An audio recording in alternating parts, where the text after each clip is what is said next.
A continuación, RTVC Noticias, emisión central.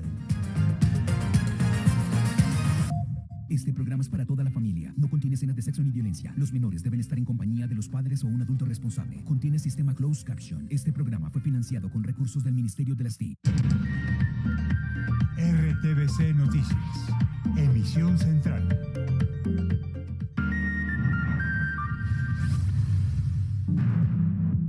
El presidente de la República encabeza el puesto de mando por el volcán Nevado del Ruiz. Primeras familias con orden de evacuación en la zona de mayor riesgo. De manera remota, el presidente Gustavo Petro recibe el minuto a minuto de la actividad del volcán Nevado del Ruiz por parte de las autoridades regionales. Lo acompañan varios ministros. En el Tolima declaran calamidad pública. Casablanca, Herveo, Murillo y Villahermosa son los municipios con personas cerca a la zona de influencia. Otro cuerpo embolsado en el sur de Bogotá. La policía capturó en flagrancia a 4 personas que arrojaban a la víctima desde una carreta. En las regiones, una mujer que entró de visita a la cárcel de Vélez fue agredida por su pareja. Su pronóstico de salud es reservado. Guerrilleros del ELN patrullaron un corregimiento de Tibú, norte de Santander. Armados con fusiles, se tomaron fotos con menores de edad. Preocupante situación en la isla de San Andrés. Drástica caída del turismo en medio de la crisis de las aerolíneas. Procuraduría pide acciones para frenar el asesinato de líderes sociales. Indepaz dice que la cifra de víctimas ya va en 36. Reforma a la salud. Polémica en los partidos en los que congresistas firmaron, pero jefes no apoyaron el proyecto. Curules de Paz tampoco apoyan la iniciativa. Entrevista.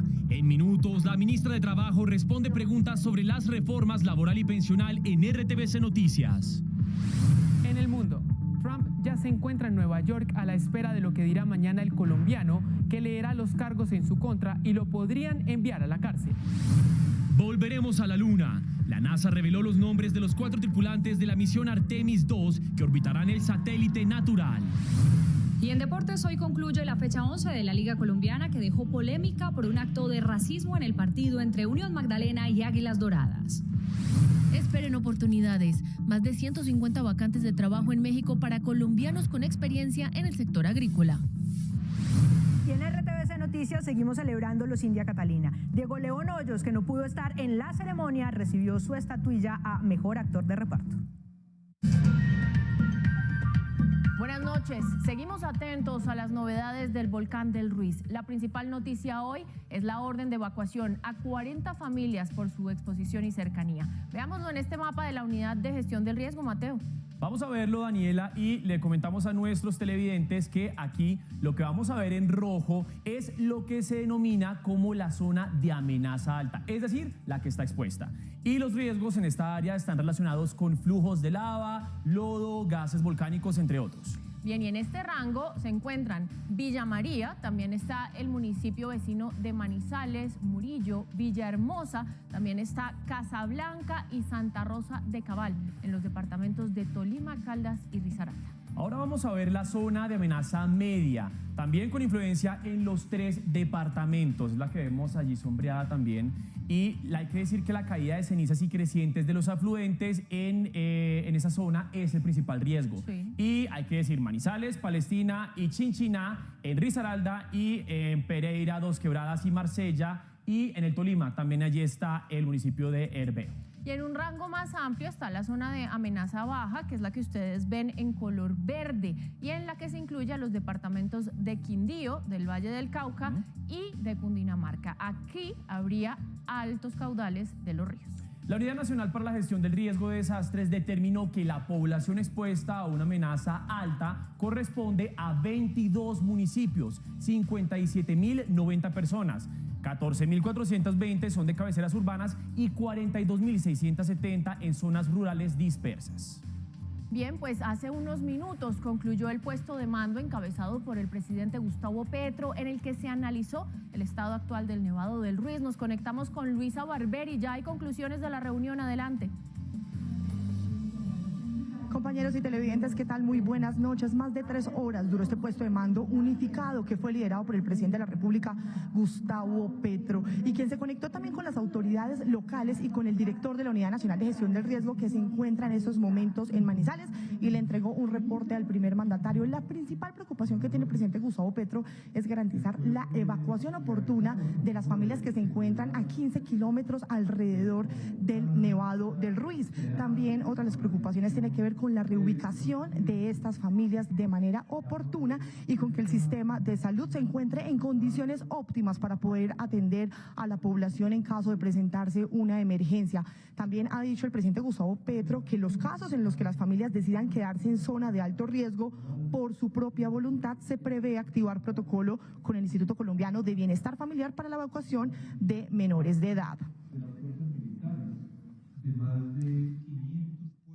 Bien, pues importante entonces recordar que en este puesto de mando unificado se toman decisiones fundamentales. Hay 300 familias en la parte media y en la parte baja que les señalábamos hace unos minutos en pantalla. Y la evacuación que se ordenó es preventiva. Ana María Mesa, periodista de la Radio Nacional, nos cuenta más. En Manizales se llevó a cabo un puesto de mando unificado en el que participó el director de la Unidad Nacional de Gestión de Riesgo de Desastres, Luis Fernando Velasco, en el que se hizo un balance de las principales necesidades de recursos y tecnología para hacerle frente a una eventual erupción del volcán Nevado del Ruiz. Le manifestamos las diferentes necesidades en materia económica, en materia de asistencia a las diferentes familias, pero también de maquinaria amarilla y de diferentes insumos.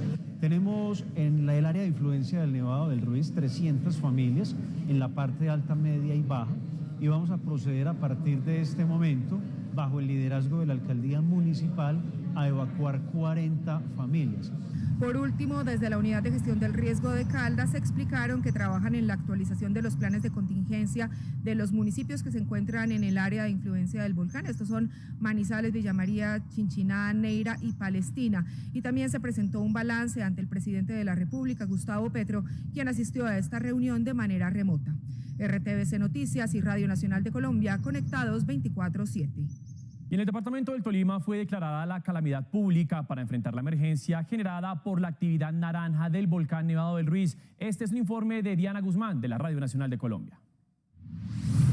En el Tolima, en un consejo extraordinario, gestión del riesgo, organismos de emergencias, autoridades gubernamentales y los alcaldes de los 14 municipios con influencia al volcán Nevado del Ruiz tomaron la decisión de declarar la calamidad pública en el departamento. Esto con el fin de agilizar, de avanzar con los trabajos de acción y prevención, especialmente en estas poblaciones que están cerca al Nevado del Ruiz.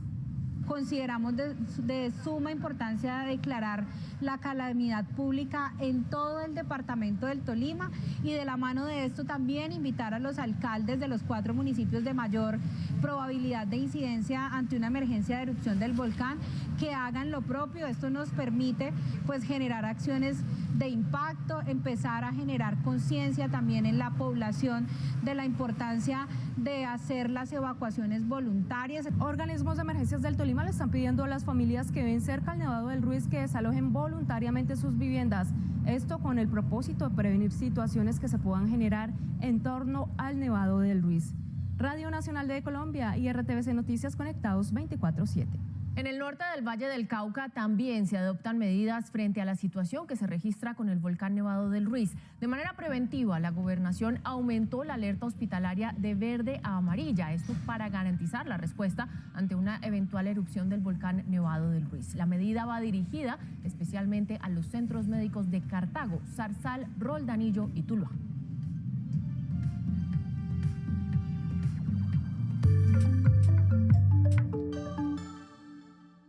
Las fuerzas militares confirmaron enfrentamientos en Arauca entre el ELN y el Ejército. Vamos con Estefanía Valencia. Estefanía, usted tiene los detalles de esos combates. Muy buenas noches. Mateo, buenas noches. La confrontación armada duró más de 3 horas y se registró a raíz de operaciones militares que, recordemos, se adelantan en menos de 5 días del ataque a la unidad militar por parte del ELN. Fue, según las autoridades, en la vereda Cañosales, zona rural de Arauquita, en el departamento de Arauca. Hasta el momento el reporte oficial es de 2 guerrilleros muertos, se habla de varios heridos y uno más que ha sido capturado. También incautaron material de guerra y de intendencia. En los próximos minutos se espera un pronunciamiento oficial de la 8ª División del Ejército. Stephanie, muchísimas gracias por el reporte. En el Ministerio de Defensa, el presidente Gustavo Petro también analizó con los altos mandos militares la situación que se vive en Arauquita, Arauca. Luisa Barberi, volvemos con usted. ¿Qué se ha dicho durante el Consejo de Seguridad? Adelante. En estos momentos, el ministro de Defensa, Iván Velázquez, entrega declaraciones al término de este Consejo de Seguridad, que también estuvo en cabeza el presidente Gustavo Petro. Habla de cifras de homicidios, de incautación de cocaína y en estos momentos se refiere a la situación que se vive en el Bajo Cauca. Escuchemos lo que dice el ministro de Defensa. Un propósito de consolidar el control territorial como hemos visto que se ha venido avanzando en esa dirección. Se han realizado igualmente operaciones contra el Clan del Golfo, logrando importantes capturas, el decomiso de dinero, como lo vimos recientemente, de 13.982 mil millones de dinero en efectivo incautados en la ciudad de Medellín. Pero también se revisaron las acciones de la fuerza pública contra organizaciones armadas ilegales, dando claras instrucciones el presidente de la República a los mandos de las fuerzas militares y a la dirección de la Policía Nacional. El ministro de Defensa en estos momentos también habla sobre las directrices que dio el presidente Gustavo Petro para atender todo el tema de las organizaciones armadas ilegales. Eso es lo que decía entonces el ministro de Defensa, Iván Velázquez, al término del Consejo de Seguridad que encabezó el presidente Gustavo Petro. Luisa, gracias. Y transcurridos apenas 5 días del atentado al ejército en norte de Santander, donde recordemos el ELN asesinó 9 militares, la comunidad en Tibú denunció patrullajes de ese grupo guerrillero junto a niños de la zona. Estefanía Valencia, ¿qué información tiene usted al respecto?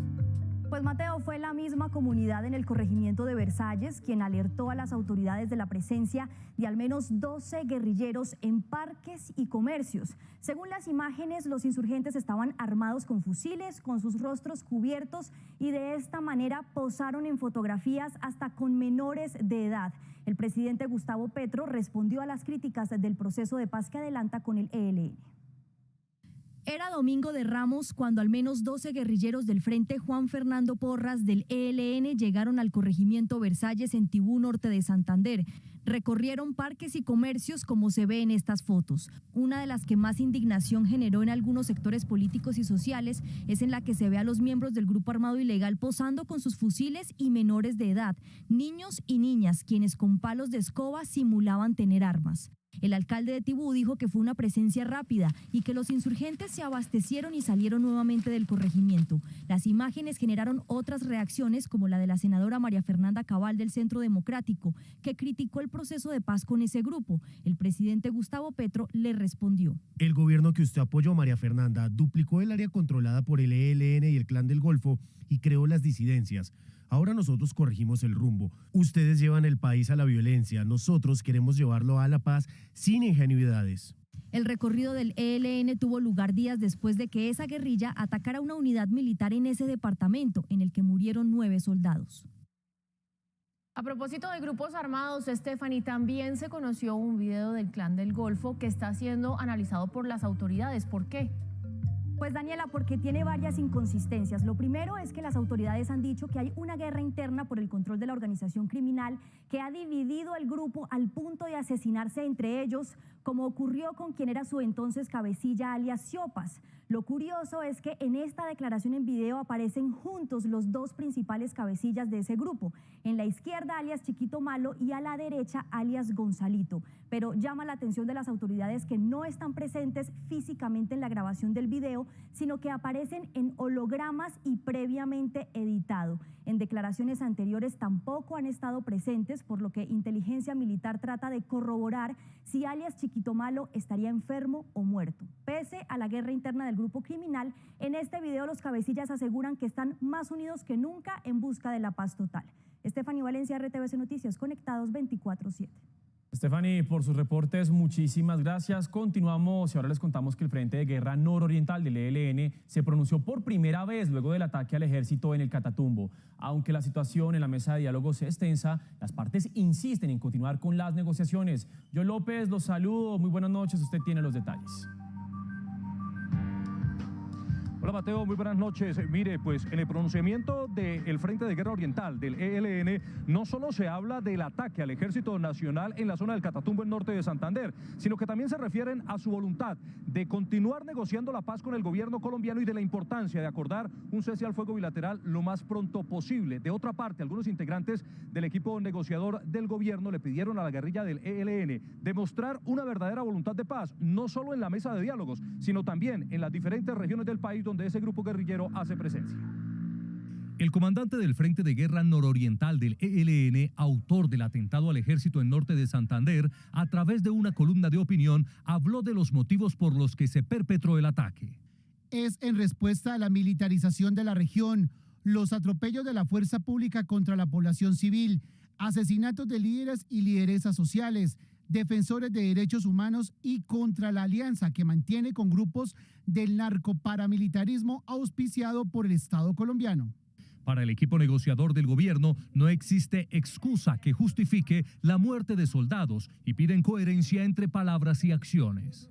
La voluntad está en la mesa y fuera de la mesa, y yo creo que es momento de exigir también por fuera de la mesa de diálogos un comportamiento acorde con lo que se está discutiendo. A pesar de la tensión que se generó por este atentado, las partes insisten en avanzar en los acuerdos de un cese al fuego bilateral. Sabemos que el camino es complejo, pero por supuesto no podemos seguirle poniendo más sangre y más dolor. El cese al fuego bilateral será el punto prioritario en el tercer ciclo de negociaciones que se desarrollará en La Habana. La Procuraduría General le pidió al Gobierno Nacional proteger a los líderes sociales. Aseguró que no hay acciones que brinden una solución de fondo. Según Indepaz, en lo corrido de este año, 36 líderes han sido asesinados. Tras los constantes hostigamientos y asesinatos de líderes sociales, la Procuraduría le pidió al Gobierno revisar las acciones y estrategias que vienen adelantando. En zonas como el Cauca, Nariño, Valle del Cauca, priorizadas en el plan de emergencia del Gobierno Nacional, no se observa reducción en las afectaciones a esta población, lo que nos hace cuestionar la efectividad de esta estrategia. Según Indepaz, en lo corrido del año van 36 líderes sociales asesinados. El último caso se presentó en Teorama, norte de Santander, donde hombres armados le quitaron la vida a Lenis Janet Salazar.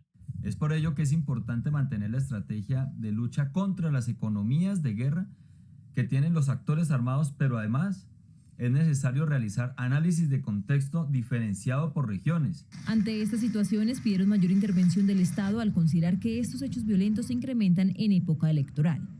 La Fiscalía General abrió investigación por las amenazas recibidas a través de redes sociales al presidente Gustavo Petro. Este caso lo lidera la Dirección Especializada contra Violaciones a los Derechos Humanos. De esa oficina destacaron a un fiscal con un grupo de expertos en delitos informáticos para poder esclarecer el caso. El primer mandatario denunció a través de Twitter las amenazas y solicitó que se indague quién estaría detrás de esos mensajes.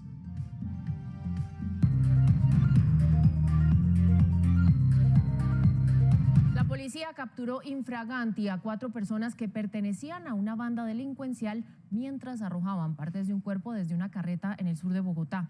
Katy Sánchez, ¿qué dicen las autoridades? ¿Cuántos cuerpos embolsados ya van este año?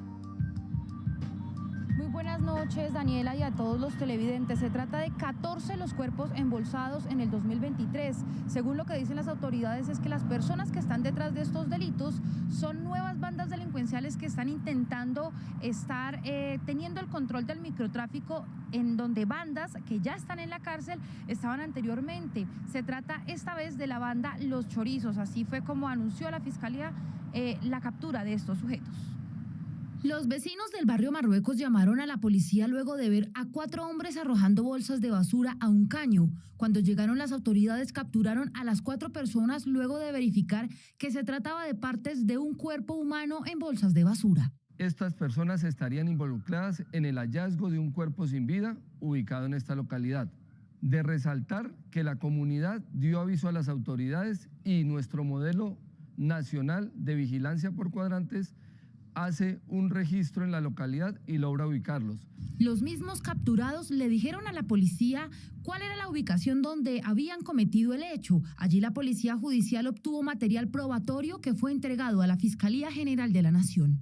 Es importante resaltar que de este hecho está involucrado alias Stuart, quien fue capturado el pasado mes de enero del presente año con 3 armas de fuego y unos elementos hurtados. Entre los capturados está alias el sicario, quien presenta anotaciones por el tráfico de estupefacientes y hurto.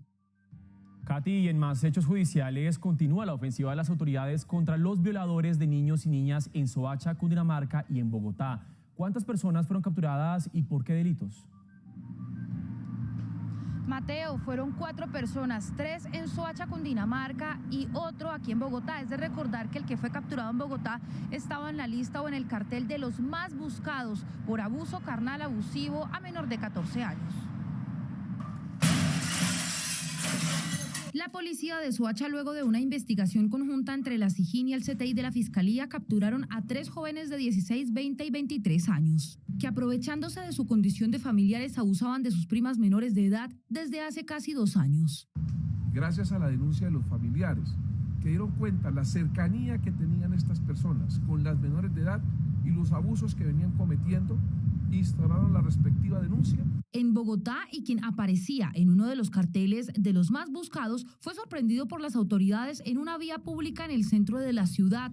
Las autoridades lo señalan de acceso carnal abusivo contra su hijastra. Un sujeto de 48 años de edad, el cual abusó sexualmente de una menor de 5 años que convivía con su expareja. Según datos de la Secretaría de Seguridad, en Bogotá al día abusan sexualmente a 13 menores de edad y el 90% de los victimarios son familiares. En el Hospital Universitario de Santander es atendida una mujer que fue herida por su pareja cuando lo visitaba en la cárcel de Girón, en Vélez. Con la información, Joana Niño desde Bucaramanga. Daniela y televidentes, muy buenas noches. Pues la mujer fue herida por su compañero con un arma cortopunzante en el cuello. Fue remitida principalmente a la clínica de Girón y posteriormente al Hospital Universitario de Santander, donde según el último parte médico se recupera satisfacción.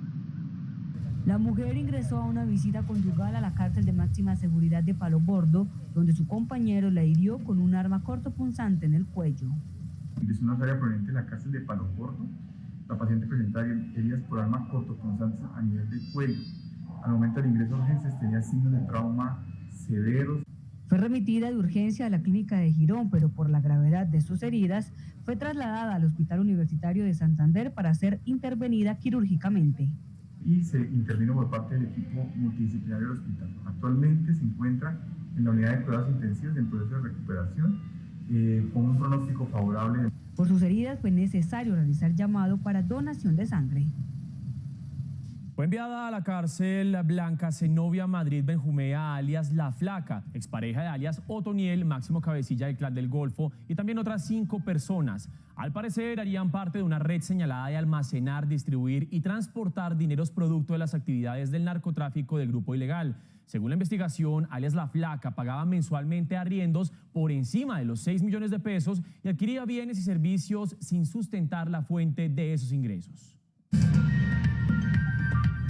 Continuamos con más hechos del día en RTVC Noticias. La Cancillería anunció que en los próximos días se definirá un viaje a Haití, en el que se abordarán temas de la agenda binacional, donde incluirán la situación de los colombianos presos por el magnicidio del presidente de ese país. Uno de los propósitos clave que tendrá la visita será conocer las condiciones en las que se encuentran los 18 colombianos detenidos acusados del magnicidio del presidente de Haití en el año 2021. Ya se está nombrando un cónsul que antes no teníamos, se está acreditando y naturalmente yo como canciller voy a hacer presencia. Invité al defensor del pueblo. Los que están detenidos parece que han tenido muchas dificultades, la jurisdicción allá no está funcionando, inclusive tienen problemas de alimentación. Ese es uno de los aspectos. Según Leiva, Colombia también quiere hacerle un homenaje a Haití por ser el primer país en liberar a los esclavos. Y hay unas circunstancias de mafia local, de narcotráfico, de migración y al toro hay que cogerlo por los cachos, de tal manera que no solamente vamos en función de un homenaje, sino a resolver problemas. El canciller puntualizó que si bien aún no está confirmada la fecha para la conferencia internacional sobre Venezuela, el gobierno colombiano espera que Estados Unidos participe en esa reunión, así como los partidos de la oposición venezolana. A los partidos conservador y de la U se une al parecer el grupo de las curules de paz en su voluntad de no apoyar la reforma a la salud. Una firma a la ponencia ya divide opiniones entre los que reclaman más participación en el gobierno. Integrantes de las curules de paz aseguran que la postura del representante a la Cámara, Juan Carlos Vargas, al firmar ponencia positiva de la reforma a la salud es personal y no habla por toda la bancada. Exigen reunión con el gobierno nacional. Si esa reunión, esa conversación no se da, pues seguramente la mayoría de la bancada va a votar en contra. Según la ley de bancadas, sus miembros tienen la obligación legal de actuar en grupo y coordinadamente. El Partido Conservador tomará esta decisión en los próximos días. La decisión oficial y obligatoria de nuestra colectividad será tomada en la bancada parlamentaria, para lo cual hemos convocado sesión el día martes 11 de abril. No quiere decir que con la firma y la presentación de esta ponencia, la reforma a la salud sea aprobada. Eso es falso. El partido de la U ya tomó una decisión sobre la reforma a la salud. La U estará en la discusión de la reforma a la salud, pero la ponencia como está hoy no la acompañaremos. La ponencia de la iniciativa, que fue radicada el pasado viernes 31 de marzo en la Comisión Séptima de la Cámara, está a la espera de fecha para su primer debate. La gremiación de la CPS del régimen subsidiado Gestar Salud aseguró que tal como fue radicada la reforma a la salud, perjudica la atención para los pacientes. Sin embargo, para los promotores de la reforma, el proyecto garantiza la atención primaria y también el acceso a los servicios especializados. En 7 puntos, Gestar Salud manifestó las preocupaciones que tienen muchos ciudadanos frente a la propuesta del gobierno. Las EPS están condenadas a desaparecer en 2 años. Las personas con esto perderán el seguro individual a la salud. Los impulsores de la reforma contradicen esta afirmación. Pueden prestar servicios, pero no van a administrar los recursos públicos de la salud. Otra de las preocupaciones es cómo los pacientes van a poder acceder a los diferentes servicios de salud. A la oportunidad de las citas con médico especialista.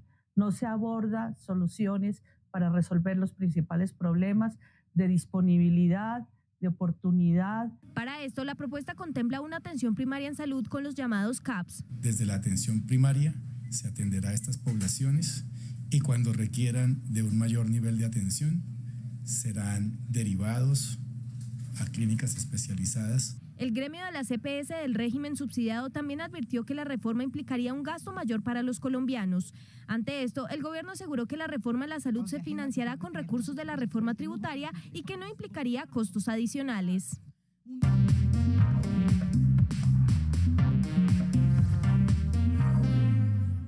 A esta hora saludamos a la señora ministra de Trabajo, Gloria Inés Ramírez. Ministra, gracias por estar en esta noche en RTVC Noticias.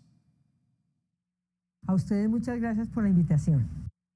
Ministra, hablemos primero de la reforma laboral. Sectores productivos dicen que va a generar desempleo. ¿Usted qué les responde a ellos de parte del gobierno? Bueno, que esto no es cierto. Todos sabemos que la política de empleo se genera es a través de propuestas de política de gobierno en materia general. Por ejemplo, el gobierno del presidente Petro ha dicho que la generación de empleo va a ser a través de la reindustrialización del país, a través de colocar la ruralidad como motor de desarrollo de Colombia, unificado y unido a la asociatividad y a la economía solidaria, popular y comunitaria. Y todo esto apalancado con un paquete de crédito blando que va a permitir que con el acompañamiento técnico que va a darse al país, vamos a poder formalizar muchas empresas y vamos también a formalizar personas. Así es pues que este es un problema de política pública, de modelo de desarrollo, que es lo que ha fracasado hasta hoy en Colombia. Bien, ministra, ¿de qué manera pudo el gobierno verificar técnicamente que las empresas tienen la capacidad de asumir estos costos laborales, como por ejemplo los parafiscales y los extras? Bueno, así se funciona en el mundo. Siempre se pagan los impuestos y efectivamente en Colombia no es la excepción. Aquí lo que nosotros hemos planteado con claridad y sí sabemos claramente es que la reducción de los costos laborales no implica la generación de empleo. Aquí está mostrado, uno con la Ley 50, que hizo una flexibilización laboral en el país, sin embargo, la informalidad no fue atacada. Y de igual manera pasó con la Ley 789 del 2002, que en aras de generar empleo y en aras de atacar la informalidad, se recortaron los derechos de los trabajadores y trabajadoras y pasados los 2 años no se cumplieron con estas metas. Sin embargo, 20 años después todavía los trabajadores y trabajadoras viven y han sufrido lo que ha sido el recorte de sus derechos. Lo que queda claro es que a través del recorte de derechos no se aumenta el empleo. Ministra, y otra pregunta que surge es cómo modular el contrato de prestación de servicios, que no sea un contrato realidad, pero que a su vez mantenga la esencia de quienes provean servicios y no requieren compromisos laborales de otra índole. Bueno, lo primero que nosotros planteamos es el cambio de la modalidad de contratación en el país. Nosotros lo que estamos diciendo es que la centralidad debe ser la estabilidad laboral a través de un contrato a término indefinido que le garantice los derechos a todos los trabajadores y trabajadoras. Pero mantenemos otras formas de contratación como el contrato de obra-labor. Es decir, si una persona necesita por un tiempo de 2, 3, 4, 5 meses o 1 o 2 años una obra, el tiempo para realizar una obra, se puede contratar perfectamente, solo que a esas personas hay que pagarle derechos. Pero también mantenemos el contrato a término fijo, solo que lo reducimos a la expresión, a lo que significa que es un término fijo, no un término que se prorrogue 3, 4, 5 años al tiempo, no. Eso es absolutamente claro. Creamos otras modalidades también, por ejemplo, como el contrato agropecuario y también el contrato a tiempo parcial, pero con derechos. Sí, eso en lo laboral. Hablemos ahora de la reforma pensional, ministra. El principal reparo es que se afectará la sostenibilidad del sistema. ¿Usted qué le responde hoy a esas voces que tienen esa preocupación? Bueno, lo primero que todo es que esta reforma pensional tiene un encanto, como yo lo he dicho, y es que efectivamente pasamos de 2 sistemas, de 2 regímenes que eran paralelos y estaban en competencia, a un solo régimen unificado que sí pensiona a la gente. Y damos varias opciones a través de los pilares o bases para hacerlo. Un pilar solidario que estará a cargo del presupuesto general de la Nación, donde tendrán acceso a aquellos adultos mayores que no tienen ningún tipo de ingreso y que están en la población de vulnerabilidad. Un segundo pilar que es el sistema semicontributivo, que es para aquellos trabajadores y trabajadoras que cotizan al sistema pero no alcanzan a tener una pensión. Para ello nosotros esto se lo vamos a transformar en una renta vitalicia. Y tenemos un sistema contributivo o pilar contributivo donde hasta 3 salarios mínimos todos los colombianos y colombianas trabajaríamos en Colpensiones para fortalecer el sistema público. Hemos modelado todos y cada uno de los pilares con sus recursos y por lo tanto está la sostenibilidad financiera. Ministra, gracias por acompañarnos y gracias por estos minutos para la televisión pública.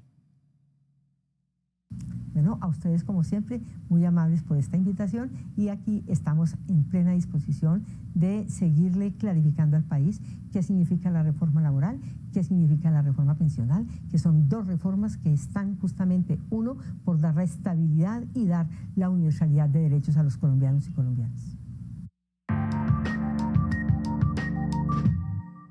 La Procuraduría le pidió al Gobierno Nacional que diseñe soluciones para evitar que San Andrés y Providencia pierdan turistas por la crisis de las aerolíneas. Las visitas han caído 68% y la ocupación hotelera en esta temporada está muy baja. La isla pasó de tener 34 vuelos diarios a 8. Eso implicó un aumento en el precio de los pasajes que ha afectado la oferta hotelera y el comercio. Ya estiman pérdidas aproximadas a los 75.000 millones de pesos. Con la finalidad de revisar la posibilidad de que San Andrés sea zona de frontera y así generar exenciones de impuestos en materias tributarias y generar disminución de los hidrocarburos en esta zona. Según la entidad, la isla recibía mensualmente 131.000 turistas, pero ahora por la problemática la cifra ha bajado a más de la mitad. Justo en esta temporada de Semana Santa la ocupación hotelera no llega a 25% de la oferta. Nosotros hacemos un zoom y nos ubicamos en el archipiélago de San Andrés y Providencia, vemos una caída que entre otras viene siendo de cerca del 73%, que era el año pasado en la Semana Santa, a cerca de un 25% según las proyecciones. Ante la situación, el ente de control le solicitó a la Aeronáutica Civil que incentive a las aerolíneas para que aumente los vuelos a la isla. Las 7 empresas que cubren rutas terrestres entre Medellín y Bogotá reportan un incremento del 12% en los usuarios como consecuencia del cierre de operaciones de la aerolínea Ultra Air. Para evitar dolores de cabeza por la cancelación de vuelos y la incertidumbre que ha generado el cierre de Ultra Air, algunos viajeros han encontrado como única alternativa para sus vacaciones el transporte terrestre. Yo, por ejemplo, voy para Barranquilla. Son 15 horas de viaje, entonces es preferible por lo menos esas 15 horas de viaje a que de pronto tú llegues al aeropuerto, ¿no? Que no hay atención. Entonces, ante la incertidumbre de las aerolíneas, cancelación de vuelos, preferiblemente por tiempo. Para atender la alta demanda desde la Terminal del Norte, las empresas transportadoras han dispuesto de 1.800 sillas para quienes deseen salir a destinos como Bogotá o la costa atlántica. Las demás rutas en las que teníamos competencia con Viva y con Ultra hacia la costa atlántica, Santanderes y el sur del país, no se ha visto pues este incremento. En un 12% se incrementó la afluencia de viajeros que han optado por los buses, ya sea por razones de trabajo o por disfrutar de los destinos turísticos. A propósito de esta crisis, el ministro de Transporte aseguró que esta semana habrá presencia de funcionarios de su despacho y de la Superintendencia de Transportes en las terminales aéreas. Esto para garantizar el traslado y la reubicación de los pasajeros afectados por la suspensión de las operaciones de Ultra y de Viva Air. Mencionó el ministro que las aerolíneas han adicionado vuelos para atender a los usuarios y que están disponibles los aviones de la Fuerza Aérea para utilizarlos en caso de que sea necesario. A hoy la normalidad es absoluta. Los aeropuertos, como lo reportan nuestras estadísticas y de la Superintendencia de Transporte, es de normalidad lo que tiene que ver con pasajeros de Ultra, y tenemos preparada la Semana Santa con reacomodaciones y vuelos garantizados para todos los pasajeros.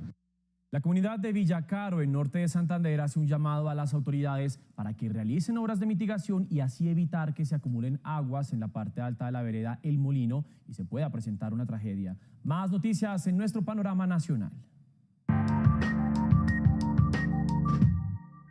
Las lluvias de las últimas horas ocasionaron deslizamientos en la vía San Joaquín-Osaga desde Santander, que comunica con Boyacá. Hay paso restringido a un solo carril. La Secretaría de Salud del Casanare emitió una alerta por el hallazgo de una bacteria en agua embotellada. Los lotes están distribuidos en Paz de Ariporo, Atocorozal, Maní y Monterrey. La Defensoría del Pueblo hizo un nuevo llamado para que se vigile a los líderes sociales, especialmente de los municipios de Arauca, Arauquita, Saravena, Fortul y Tame, en el departamento de Arauca. Habitantes que viven cerca del puente del Avispero, en la vía que comunica al Huila con el Caquetá, pidieron al gobierno intervención en la infraestructura por el deterioro del mismo. La policía incautó 2.500 unidades de palma y recuperó 6 aves exóticas que serían vendidas al público y estaban en mal estado de salud. Más noticias de la capital del país en Bogotá 24/7.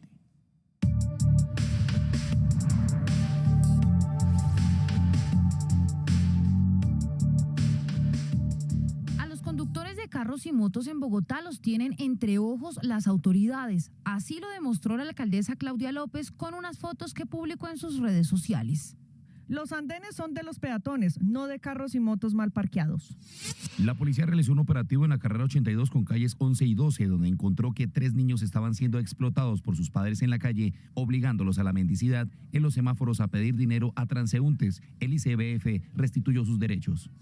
La cifra del día son los 1.166 frentes de obra con los que se espera cerrar el 2023. En el momento hay 23 megaobras que se demoran entre 3 a 6 años en terminar su construcción. Esto genera trancones y tiempos largos en los recorridos. La voz del día en Bogotá es la de Daniel, un empresario del calzado que durante la pandemia quedó en la quiebra, pero hoy, gracias al programa de la Secretaría de Integración Social, volvió a ejercer su actividad económica. Me ha ayudado para el sustento diario, pues de la comida, lo que es de pronto pagar el arriendo, pues para ayudas de todo lo que las necesidades que tengo, suplir necesidades.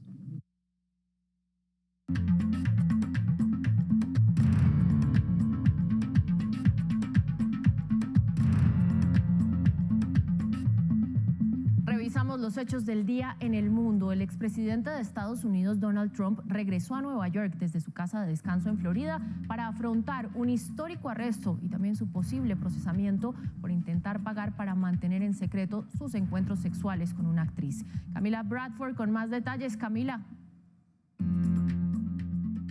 Buenas noches.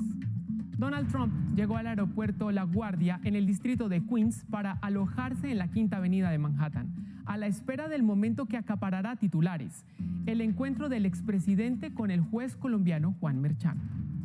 Lo que veremos mañana será el primer momento, la lectura de cargos al acusado ante el tribunal. Trump podrá declararse culpable o no culpable. Recordemos que Merchan ya sentenció a la organización Trump a pagar $1,6 millones por fraude fiscal hace unos meses. Donald Trump ya está en Nueva York y el caso del momento se ve de todas estas formas en Estados Unidos. Está preocupado por los disturbios. No, tengo fe en el Departamento de Policía de Nueva York. ¿Tiene fe en el sistema legal? Sí. Lo que en el pasado fuera una presunta transacción de la que Trump jamás esperó mayor trascendencia para silenciar a una estrella de cine adulto, hoy se ve así. Y hace de él el primer expresidente en la historia del país contra las cuerdas de la justicia. Es el despliegue jamás visto y de mayor amplitud en la Gran Manzana. Centenares de sus partidarios arroparon su llegada. Puede haber agitadores pensando en venir a nuestra ciudad mañana. Nuestro mensaje es claro y simple. Contrólense. La ciudad de Nueva York es nuestro hogar, no un patio de recreo para su ira fuera de lugar. Las 5 letras doradas de su Boeing 757 hicieron más que evidente su partida de Florida y su paseo por la costa este estadounidense con la meta clara: alojarse en su rascacielos de Manhattan para darle a la audiencia lo que espera, la imagen que resuma el capítulo Nueva York versus Trump. Y en otras noticias, autoridades rusas culparon a las agencias de inteligencia ucranianas de ser autoras de un atentado con bomba perpetrado en un café de San Petersburgo, en el que murió un bloguero militar ruso que apoyaba fervientemente la invasión de Moscú a Ucrania. Cuando dicen que es el mayor conflicto armado en Europa, al menos desde la Segunda Guerra Mundial, se refieren a esto. 404 días ininterrumpidos de Ucrania, la operación militar más ambiciosa de Rusia. De esos días, hablan, escriben y hasta los reportan en tiempo real. A eso dedicó Vladlen Tatarsky, de 40 años, sus últimos días de vida. Y sus días acabaron cuando lo exaltaban por sus reportes en la web. En un café ubicado en pleno corazón de San Petersburgo, su apoyo digital a la invasión de Ucrania terminó en una explosión. El bloguero militar ruso murió. 30 personas resultaron heridas y 10 de gravedad. Moscú detuvo a la joven que se lo entregó, advirtiendo que Daria Trepova... ¿Qué hiciste? Traje la estatuilla que explotó allí en el café. Con antecedente de participación activa en mitines contra la guerra, era alfil de la agencia de inteligencia ucraniana y ejecutora del atentado bomba que dicen fue orquestado en Kiev. Sus autoridades desconocen tal responsabilidad, justo cuando eso y la investigación contra la joven atizan la fricción innata en la guerra. La Organización Militar del Atlántico Norte, OTAN, firme apoyo del país invadido, alista la entrada de su miembro número 31, Finlandia, fronteriza con Rusia, por lo que Moscú anunció que aumentará su capacidad militar en el oeste y noroeste del país.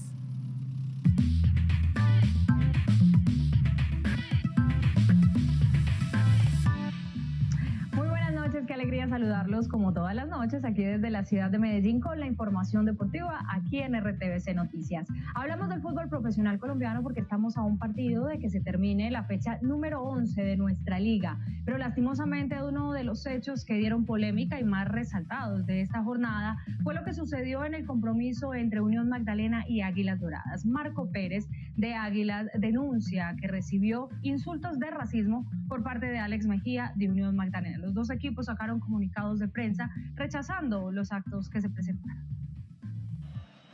El partido pasa a un segundo plano cuando los jugadores se dicen cosas como estas en la cancha. Estoy un poquito triste porque Mejía me dice a mí esclavo.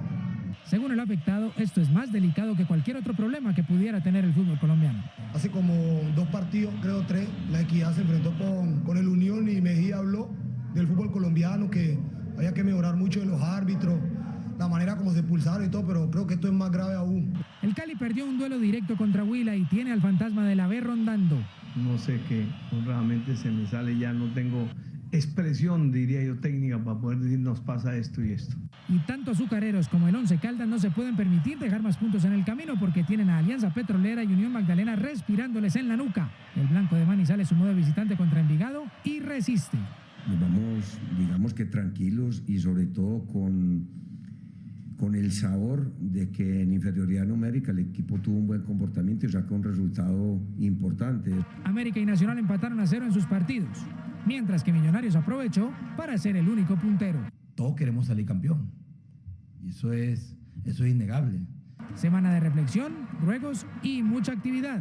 Unos juegan Sudamericana, otros Libertadores y otros Copa Colombia. Y ahora hablamos de nuestra selección Colombia femenina que se prepara para enfrentar el Mundial de la categoría, o mejor el Mundial, en la máxima cita que será en Australia y en Nueva Zelanda. Y para eso están teniendo partidos preparatorios, partidos amistosos. Los próximos que se vienen será ante Francia y ante la selección de Italia, 7 y 11 de abril. Por lo pronto, el trofeo, la copa, estará exhibida en el Boulevard del Río, en la ciudad de Cali. Envidia, por favor, y que lo roten en el país. El Gran Premio está en Colombia y ellas como selección se alistan para 2 exámenes duros, Francia el 7 de abril e Italia el 11 de este mes. Es un medidor muy importante para lo más real que vamos a tener en este Mundial. Las europeas también estarán en el Mundial y por sus características sabremos el momento en el que está Colombia. Encontramos jugadoras de tallas más altas, entonces debemos ser muy inteligentes, sacar eso que tenemos nosotros los colombianos, esa malicia indígena. Y esas características colombianas se potencian con las jugadoras más jóvenes que hacen al equipo más fuerte rumbo al Mundial. Es maravilloso tener a Linda, es maravilloso tener a Guzmán, a Natalia Giraldo, son jugadoras que le han aportado a la selección como otro aire. Colombia buscará quedarse con el trofeo. Ya en sub-17 terminaron segundas y el reto ahora es mejorar aquella gran presentación.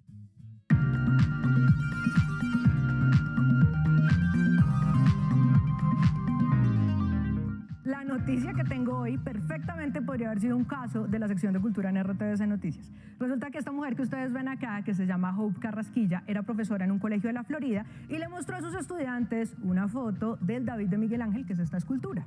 Los directores del colegio no sabían ni de Miguel Ángel, ni de arte, ni de escultura y dijeron que les estaba mostrando pornografía a los niños, así que la obligaron a dirimir, o sea, a irse de su cargo.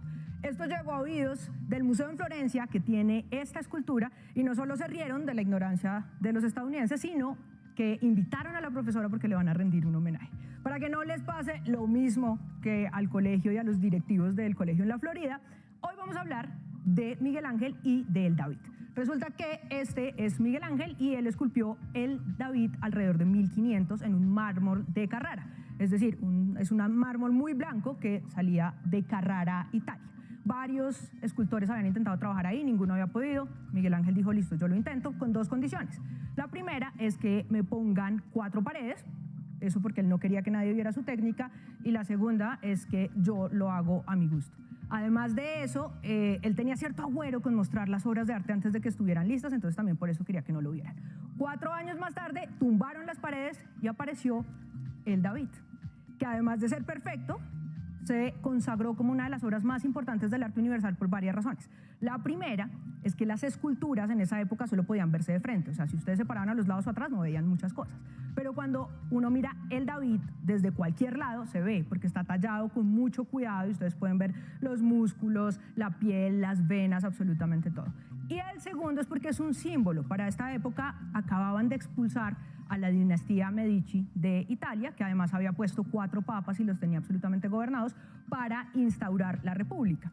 Es decir, era una cosa absolutamente católica. ¿Y qué es el David? Está basado en la historia de la Biblia de David contra Goliat, que es el rey David que se enfrenta a un gigante y lo mata disparándole con una cauchera entre los ojos. Entonces, de alguna manera también era vencer un gigante. Y hay otro detalle muy importante que seguramente si alguien se escandaliza va a pensar que soy igual que la profesora del colegio en la Florida, y es que el pene del David no está circuncidado, y eso tiene una explicación, y es que como se estaban enfrentando al catolicismo y a lo que imponía la dinastía de los Medici, pues Miguel Ángel se tomó el atrevimiento de hacerse esa concesión con la idea de plantear que el arte está ya por encima de la religión.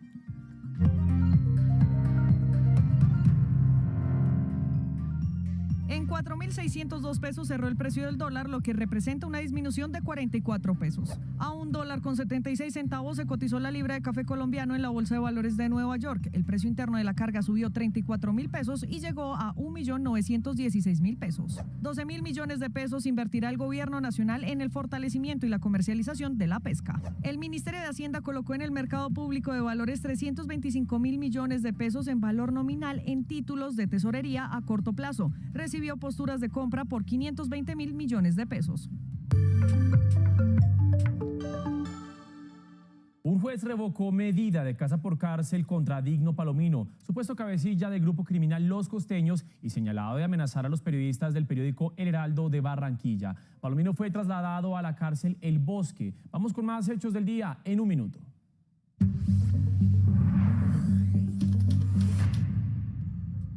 La Corte Suprema confirmó la sentencia del Tribunal Superior del Distrito Judicial de Barranquilla, que condenó por el delito de prevaricato a 2 jueces de esa ciudad por haber favorecido al empresario conocido como El Turco, investigado por homicidio.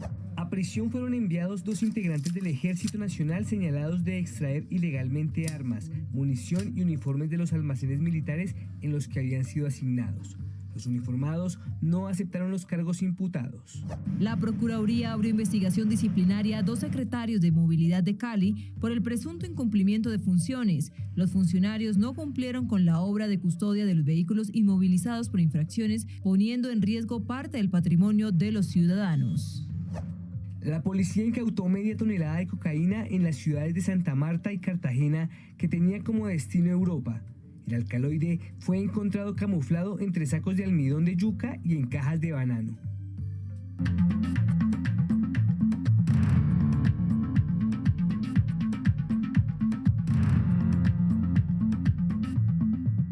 Por primera vez, una mujer y un hombre de color tripulan una misión espacial. La NASA dio a conocer quiénes serán los 4 astronautas del Artemis II, que después de 50 años volverá a la Luna en 2024. Luego de más de 50 años, el hombre volverá a la Luna. Como una gran hazaña, estos son los rostros de los 4 tripulantes que volarán por al menos 10 días alrededor del satélite natural para marcar un nuevo hito en la historia. Christina Cook, especialista de la misión, será la primera mujer en volar a la Luna, al igual que Victor Glover como piloto, quien será el primer hombre de color en embarcarse en la misión. Dentro de la tripulación también están Reed Wiseman y Jeremy Hansen de la Agencia Espacial Canadiense. Elegimos volver a la Luna y luego a Marte, y lo haremos juntos porque en el siglo XXI la NASA explora el cosmos con socios internacionales. A bordo de la nave Orión y el cohete Space Launch System, estos 4 integrantes de Artemis II iniciarán la aventura espacial en noviembre del 2024. Su misión será probar los sistemas de soporte de la nave y validar las capacidades para que los seres humanos puedan vivir y trabajar en el espacio.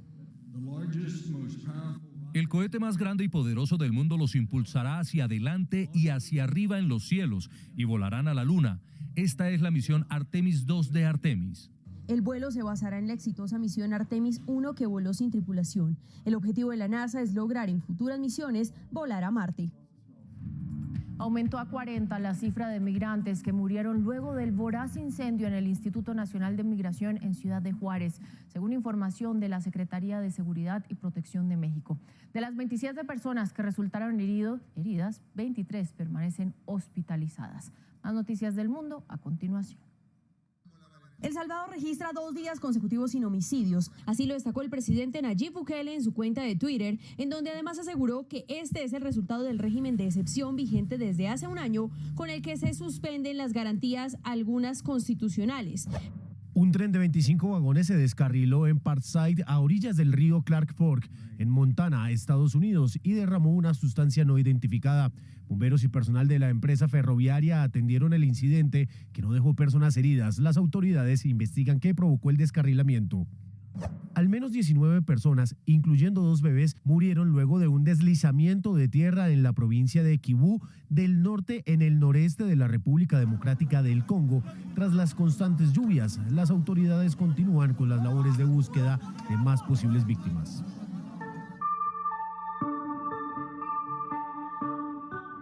Y llegamos a oportunidades, atentos porque más de 150 vacantes de trabajo en México para colombianos con experiencia en el sector agrícola. Aquí les contamos cómo pueden aplicar, tomen nota.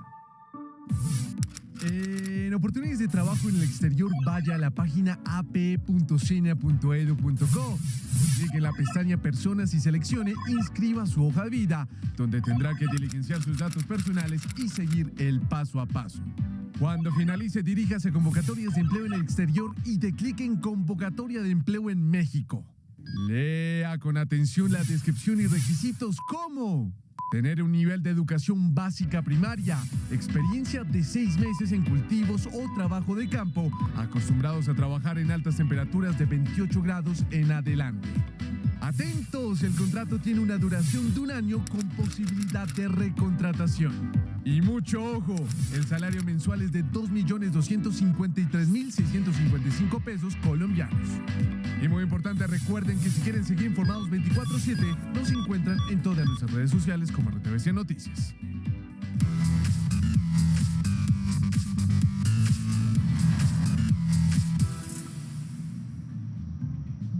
Y seguimos con más deportes. Es momento de hablar de la Vuelta al País Vasco que ustedes pueden disfrutar a través de nuestra pantalla. ¿Quién fue el ganador de esta primera etapa? Ethan Hayters, que es compañero de Egan Bernal en el Ineos. Pero ¿qué tal si es Goga, Georgina Ruiz Sandoval, quien nos trae todos los detalles de esta fracción que tuvo un recorrido de 165 kilómetros? Adelante, Goga.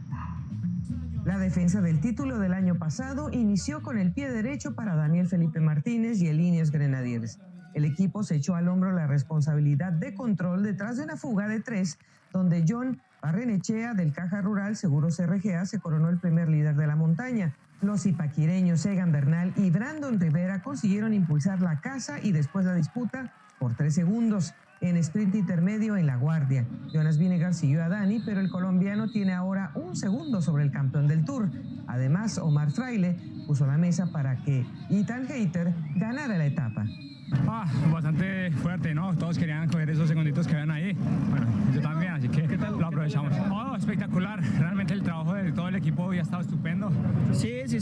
Estaba en los planes ganar la etapa y tratar de bonificar. Y bueno, salió a la perfección el plan. Este martes tenemos 193 kilómetros con 5 premios de montaña. El último tiene 11 kilómetros, pero con una media abajo del 4%. Eso sí, se culmina a 5 kilómetros de la llegada a la ciudad de Leitza. Desde la Bastida, Georgina Ruiz Sandoval para RTVC Noticias, conectados 24/7. Muchas gracias, Goga, un abrazo muy fuerte. Y nosotros seguimos con más información, y es que hay polémicas en la FIFA, porque a falta de unos meses de que se dispute la Copa del Mundo Sub-17 y Sub-20 masculino, pues ¿cómo les parece que no tenemos sede, no? No hay sede. La FIFA le acaba de quitar la sede de la Sub-17 a Perú. Por esto, entonces, se está buscando cuál sería la opcionada. Se habla de Argentina. Por otro lado, Daniel Galán también tuvo buena participación en el Abierto de Houston. Todo esto es para abrir nuestro resumen deportivo del día. Buenas noches. ¿Qué pasa en FIFA? Esa es la pregunta que muchos hoy se están haciendo. Hace una semana le quitó la sede del Mundial Sub-20 a Indonesia y ahora le quita a Perú ser el anfitrión del Mundial Sub-17 a realizarse en noviembre por no cumplir con la infraestructura deseada. Igual el máximo ente del fútbol mundial confirmó que sí se hará en esas fechas y en el menor tiempo posible se espera anunciar la nueva sede. Colombia estaría entre los opcionados. Seguimos con tenis porque hoy Antonia Zamudio perdió en el WTA 250 de Bogotá. La colombiana de 22 años de edad cayó en 2 sets, 6-1 y 6-0, frente a la brasileña Laura Pigossi, sexta clasificada del torneo. Y Daniel Galán, la raqueta número 1 de Colombia, se impuso en el torneo de Houston frente al chino Chanxing Zhen, 6-2 y 6-3. Y terminamos con la Premier League porque se confirmó que Luis Díaz entrena pero sigue en recuperación y no estará con Liverpool para el partido de mañana frente a Chelsea. Y partidazo entre el Tottenham, que comenzó ganando 1-0 con esta anotación de penal de Harry Kane para el 1-0 frente al Everton, pero después apareció en la última jugada Michael Keane para el 1-1 final en Goodison Park. Los Spurs son cuartos con 50 puntos.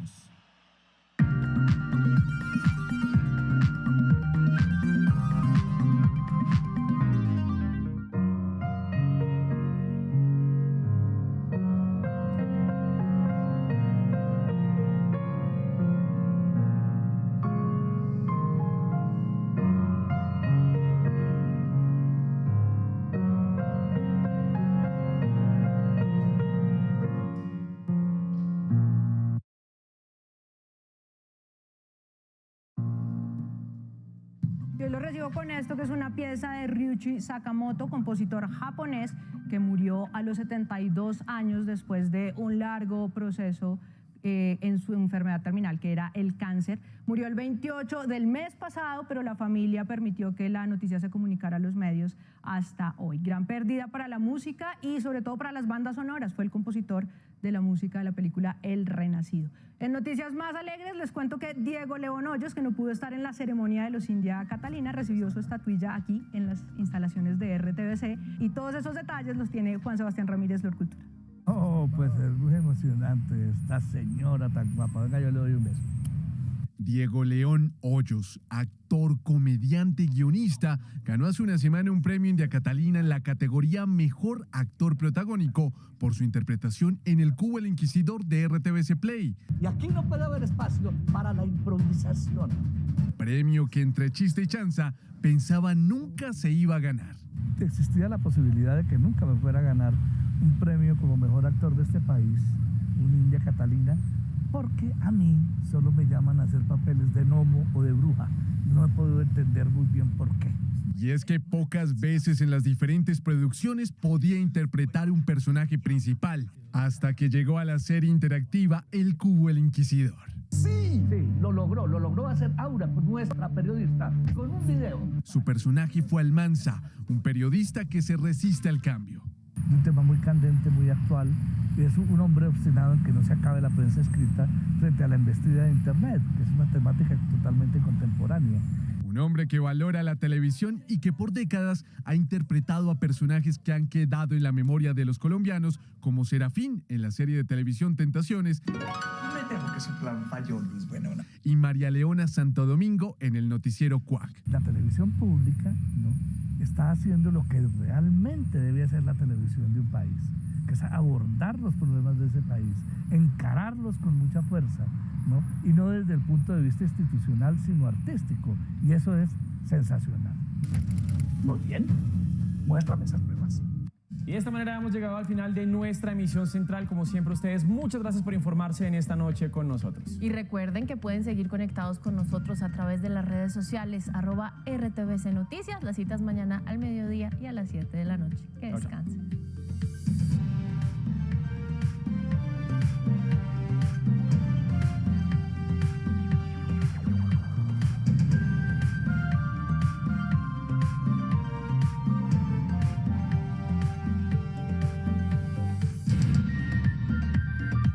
RTBC Noticias, emisión central.